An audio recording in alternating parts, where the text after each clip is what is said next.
Part 2 of Chapter 18, called The Yoga of Renunciation. Krishna speaks. The seer's duty, ordained by his nature, is to be tranquil in mind and in spirit, self-controlled, austere and stainless, upright, forbearing, to follow wisdom, to know the Atman, firm of faith in the truth that is Brahman.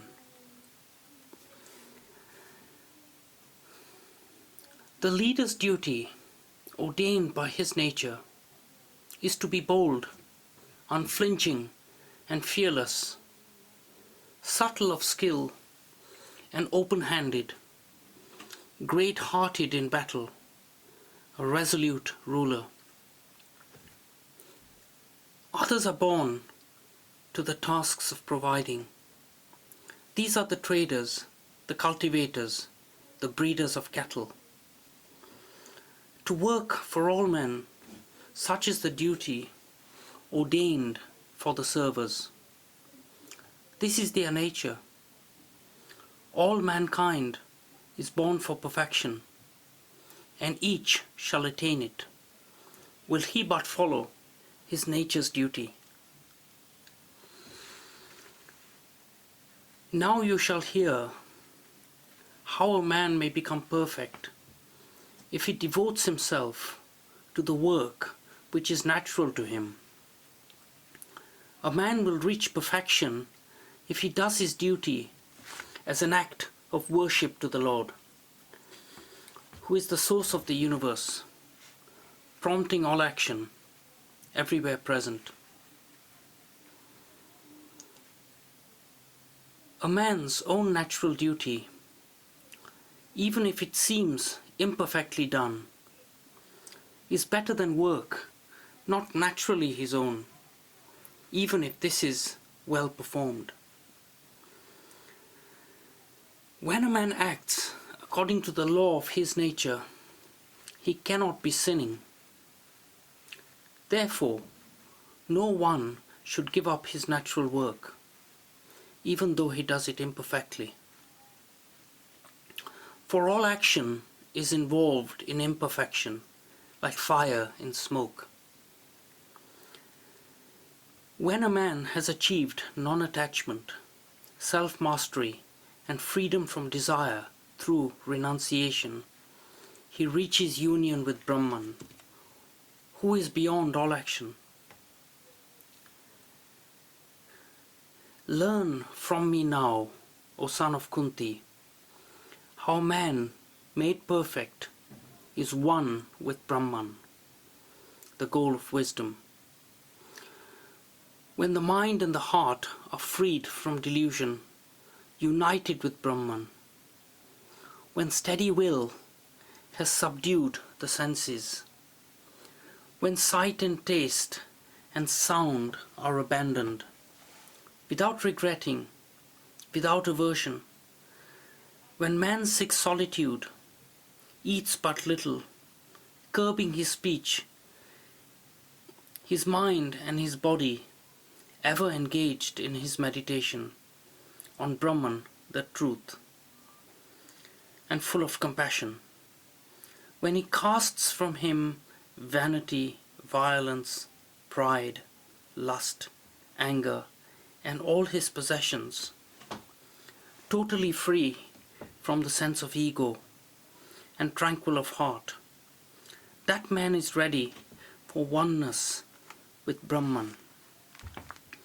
And he who dwells united with Brahman, calm in mind, not grieving, not craving, regarding all men with equal acceptance, he loves me most dearly. To love is to know me, my innermost nature, the truth that I am. Through this knowledge he enters at once to my being.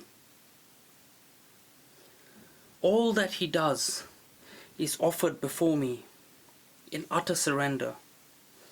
My grace is upon him. he finds the eternal, the place unchanging. Mentally resign all your action to me. Regard me as your dearest loved one. Know me to be your only refuge. Be united always in heart and consciousness with me. United with me, you shall overcome all difficulties by my grace. But if your heart is full of conceit, and you do not heed me, you are lost. If in your vanity you say, I will not fight, your resolve is vain. Your own nature will drive you to the act. For you yourself have created the karma that binds you.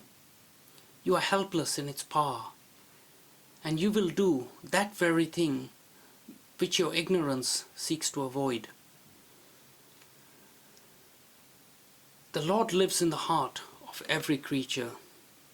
He turns them round and round upon the wheel of his Maya. Take refuge utterly in him.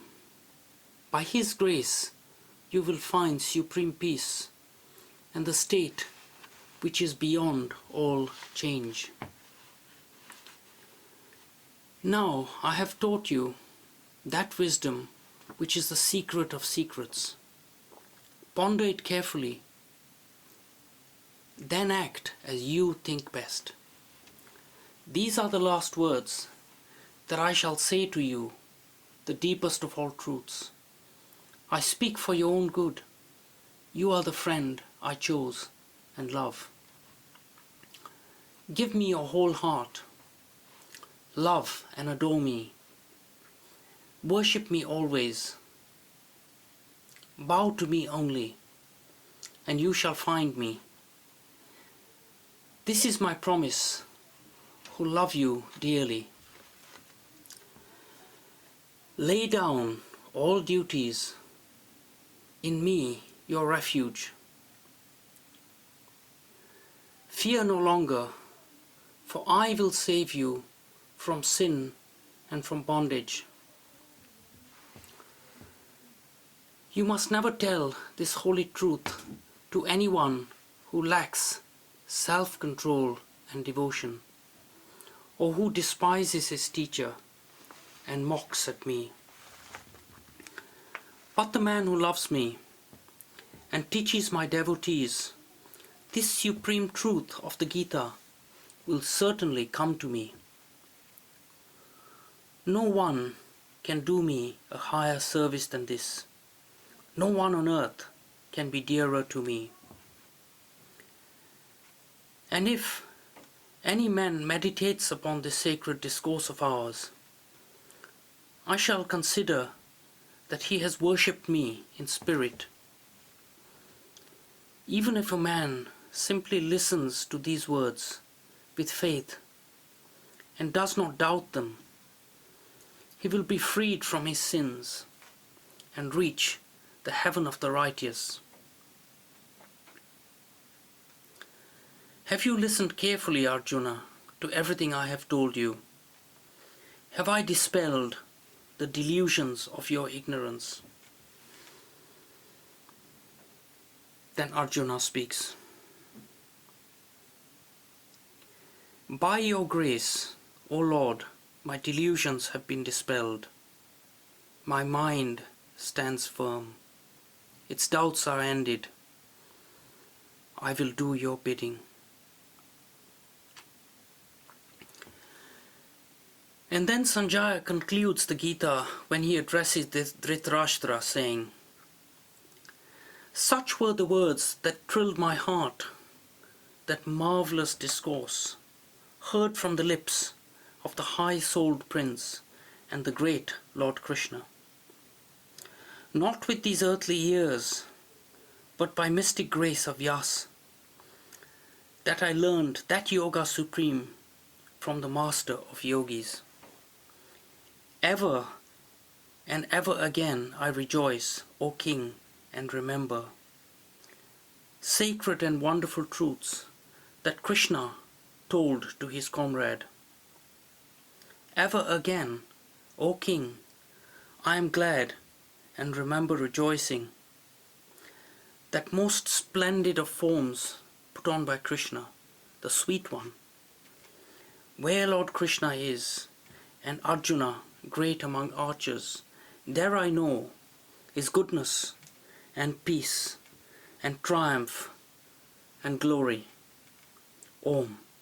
Peace, peace, peace. And this is the end of the Bhagavad Gita.